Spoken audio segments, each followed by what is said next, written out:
9월 21일 말씀 묵상하겠습니다. 함께 기도하겠습니다. 하나님, 우리에게 지혜를 주시옵소서. 우리가 교회 공동체를 세우고 또한 우리가 속한 가정과 직장의 공동체를 세워갈 때에 모두가 합력하여 하나님의 나라를 우리가 머문 곳마다 이루어가기 원합니다. 혼자서 일하지 않게 하시고 또한 다른 사람이 일하는 것에 방관하지 않게 하시고 우리가 서로 돕고 서로를 위해서 협력함으로 하나님의 나라를 이 땅 가운데 세워가게 하여 주시옵소서. 예수님 이름으로 기도했습니다. 아멘. 오늘의 말씀은 출애굽기 18장 13절에서 27절까지의 말씀입니다. 말씀을 함께 살펴보시기 전에 개인적으로 말씀을 읽으시고 묵상하는 시간 가지시기 바랍니다. 18장 13절입니다. 이튿날 모세가 백성을 재판하느라 앉아있고 백성은 아침부터 서 있는지라 모세의 장인이 모세가 백성에게 행하는 모든 일을 보고 이르되 내가 이 백성에게 행하는 이 일이 어찌 됨이냐 어찌하여 내가 홀로 앉아있고 백성은 아침부터 저녁까지 내 곁에 서 있느냐 라는 말씀으로 시작하고 있습니다. 그렇습니다. 우리는 어제의 말씀 가운데서 모세의 장인 이드로가 그의 딸 십보라와 그의 손자들 게르솜과 엘리에셀을 데리고 모세에게 찾아오는 장면에 대해서 살펴보았죠.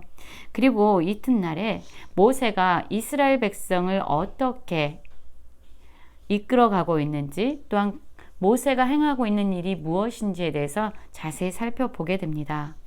모세는 어떤 일을 하고 있습니까? 모세는 재판을 하기 위해서 지금 앉아 있습니다. 그리고 백성들은 모세에게 하나님의 뜻이 무엇인지 또한 하나님의 율례와 법도가 무엇인지에 대해서 듣기 위해서 그들이 문제가 있을 때마다 찾아와서 아침부터 저녁까지 그의 곁에 서 있습니다. 이 모습을 보면은요, 참 모든 사람들이 다 지쳐 있을 것 같습니다. 백성들의 문제를 해결해 주기 위해서 또한 그들에게 하나님의 법도가 무엇인지 가르쳐 주기 위해서 일하고 있는 그 모든 일을 홀로 감당하고 있는 모세 역시 지치겠지요. 많은 일을 홀로 감당해야 하기 때문입니다. 그러나 모세뿐만이 아닙니다. 아침부터 저녁까지 모세로부터 들려지는 그 하나님의 뜻을 듣기 위해서 기다려야 되는 이 백성들 역시 지치기는 마찬가지였을 것입니다. 이 모습에 대해서 이드로는 모세에게 물어봤고 모세는 그의 장인에게 대답을 합니다. 무엇이라고 대답을 하고 있습니까? 백성이 하나님께 물으려고 내게로 옴이라. 그들이 일이 있으면 내게로 오나니 내가 그 양쪽을 재판하여 하나님의 율례와 법도를 알게 하나이다 라고 말하고 있죠. 그렇습니다. 바로 백성들이 하나님의 뜻이 무엇인지 하나님께 묻기 위해서 지금 누구에게 나오고 있습니까? 그렇습니다. 여기서 내게로 온다 라고 얘기하고 있는데 바로 모세에게 많은 백성들이 오고 있습니다. 애굽 땅에서 구원받아서 모세의 인도함을 따라서 지금 걷고 있는 이 광야의 길을 걷고 있는 이스라엘 백성들이 오죽 많았습니까? 그런데 그들이 문제가 생길 때마다 모세를 찾아오는 겁니다. 그의 대답을 듣기 위해서 또한 기다려야 되는 겁니다. 어떤 사람은 하루 이틀뿐만 아니라 수많은 날을 기다려야 했을지도 모릅니다. 그러니 모세나 백성들이나 서로 지치기는 마찬가지였겠지요. 이것에 대해서 모세의 장인인 이드로가 말합니다. 내가 하는 것이 옳지 못하다라고 말하고 있습니다. 그리고 너와 함께한 이 백성뿐만 아니라 너 역시 필경 반드시 기력이 쇠하리니 이 일이 내게 너무 중함이라 내가 혼자 할 수 없으리라 라고 말하고 있습니다. 그렇죠. 모세가 매일마다 백성들의 문제를 하나님의 뜻 안에서 해결해 주기 위해서 그는 지쳐 있습니다. 그것을 홀로 감당해야 했기 때문에 특별히 그는 지쳤습니다. 그 일이 그가 홀로 감당하기엔 너무나도 중하고 무거운 일이었기 때문에 필경 기력이 쇠하는 일이었죠. 그러나 모세의 답변을 기다려야 되는 백성들 역시 마찬가지였습니다. 백성들 역시 모세의 답변을 기다리느라 지칠 대로 지쳤을 것입니다. 그래서 이드로는 가장 좋은 방법이 무엇일지에 대해서 모세에게 조언을 해줍니다. 내가 내게 방침을 가르치겠다라고 말하면서 하나님이 너와 함께 계실 것이다 라고 말합니다. 그리고 너는 하나님 앞에서 백성을 위하여 그 사건들을 하나님께로 가져오며, 그렇습니다. 모세는 반드시 하나님께 나와서 그분께 물어야 되는 역할을 감당해야 합니다. 그리고 그뿐만 아니라 그를 찾아오는 백성들에게 율례와 법도를 가르쳐서 마땅한 길과 할 일을 그들에게 보이는 것이 여전히 모세가 감당해야 될 일입니다. 그러나 그가 감당해야 될 그 사명의 본질은 변하지 않았지만 그것을 이루어가는 과정에 있어서 약간의 변화가 있습니다. 21절을 보면은 바로 이드로가요, 사람을 세우라고 말합니다. 너는 또 온 백성 가운데서 능력이 있는 사람들, 곧 하나님을 두려워하며 진실하며 불의한 이익을 미워하는 자를 살펴서 백성들 위에 세워 천부장과 백부장과 50부장과 10부장을 삼아라 라고 말합니다. 그렇습니다. 지금까지는 그 모든 일을 모세 혼자서 감당해야 되느라고 그도 지쳐 있었고 백성들도 지쳐 있었습니다. 그러면 이 일을 어떻게 동일한 일을 감당하지만 이것을 효과적으로 또한 효율적으로 이 일을 감당할 수 있을까요? 그렇습니다. 지도자를 세우라고 말합니다. 사람을 세워야 한다고 말합니다. 하나님의 뜻을 이루기 위해서 함께 동역하고 합력할 수 있는 사람들을 세우라고 이드로는 조언하고 있습니다. 특별히 어떤 사람을 세우라고 이야기합니까? 능력 있는 사람들. 이 능력 있는 사람은 다른 말로 하면 지도력을 가지고 있는 사람들, 사람들을 하나님의 뜻으로 이끌 수 있는 사람들을 세우라고 말합니다. 그뿐만 아니지요.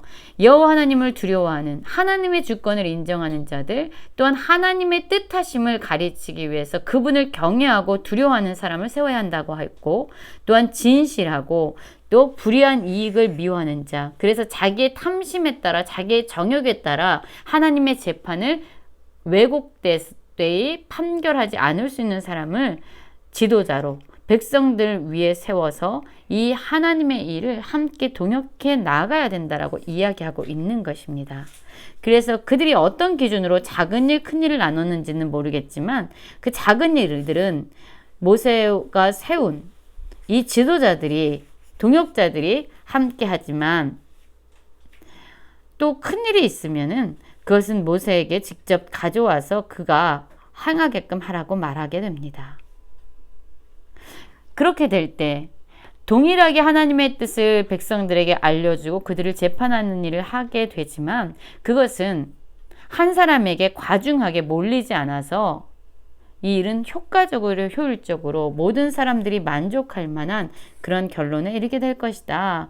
함께 동역할 수 있는 사람들을 세워서 그들에게 과중한 일을 분산함으로 하나님의 일을 협력해서 함께 이루라고 말하고 있는 것입니다. 그 일이 그렇게 될 때 쉬워질 것이다 라고 말하고 있죠. 그러나 이드로는 이 가운데서 반드시 하나님의 주권을 다시금 언급합니다. 23절입니다. 내가 만일 이 일을 하고 하나님께서 내게 허락하시면 이라고 말하고 있죠. 그렇습니다. 이 일을 이드로는 권면하고 있지만 이렇게 사람들, 동역할 사람들을 세우라고 이드로는 모세에게 조언하고 있지만 그 가운데서 반드시 하나님께서 내게 허락하시면 이라고 말하면서 하나님이 진정한 주권자이심을 다시금 언급하고 있습니다. 하나님께서 허락하셔서 이 일을 감당하게 될 때에 백성들도 지치지 않고 평온하게 자기 곳으로 돌아가게 될 것이다 라고 말합니다. 이 말을 주의 깊게 들었던 이 모세는 어떻게 했을까요? 이드로는 지금 이틀밖에 되지 않아서 나에게 이런 조언을 하다니 그는 아직 우리가 어떤지 알지 못해 라고 생각하면서 이드로의 말에 귀를 막지 않았습니다. 그는 장인의 말을 들었고요. 그 모든 말대로 행했다라고 말합니다. 그래서 정말로 이드로가 조언한 것처럼 이스라엘 무리 중에서 능력 있는 사람을 택했고 또한 우두머리고 천부장, 백부장, 50부장, 10부장을 삼으면서 이 하나님의 일을 감당하는 사람들, 동역자들을 세웠다라고 얘기합니다. 백성의 리더자들을 세우고 그들과 함께 합력해서 하나님이 주시는 일들을 감당했다라고 말하고 있습니다. 그래서 그들이 때를 따라서 그 지도자들이 때를 따라서 백성들을 재판하게 했지만 어려운 일들, 자기네들의 힘으로는 감당하기 어려운, 분별하기 어려운 일들은 모세에게 가져왔고 또한 작은 일들은 그들이 감당하면서 모세가 가중하게 이렇게 부담했던 행했던 그런 일들을 함께 효율적으로 나누어서 이루어 가고 있습니다. 지금 우리의 교회 공동체, 우리의 가정 공동체, 또한 우리가 속해 있는 직장 공동체는 어떻습니까? 한 사람에게만 너무나도 가중한 일들을 몰아주고 있지는 않습니까? 방관하고 있지는 않습니까? 우리 역시 하나님의 일을 행함에 있어서 또한 우리가 가정 안에서 우리 직장 안에서 정말로 그 직장이 효율적으로 또한 효과적으로 잘 운행되고 잘 돌아가기 위해서 우리는 서로 합력해서 한 가지의 기준을 가지고 일들을 분담해야 될 것입니다. 분명히 하나님의 뜻을 기준으로 삼지만 그 일을 이루어가는 일에 많은 동역자들이 함께함으로 하나님의 나라가 효과적으로 효율적으로 잘 세워져 가고 또한 그 안에서 하나 되는 기쁨을 누릴 수 있는 그런 공동체를 세워가는 모든 성도님들 되시길 간절히 기도합니다.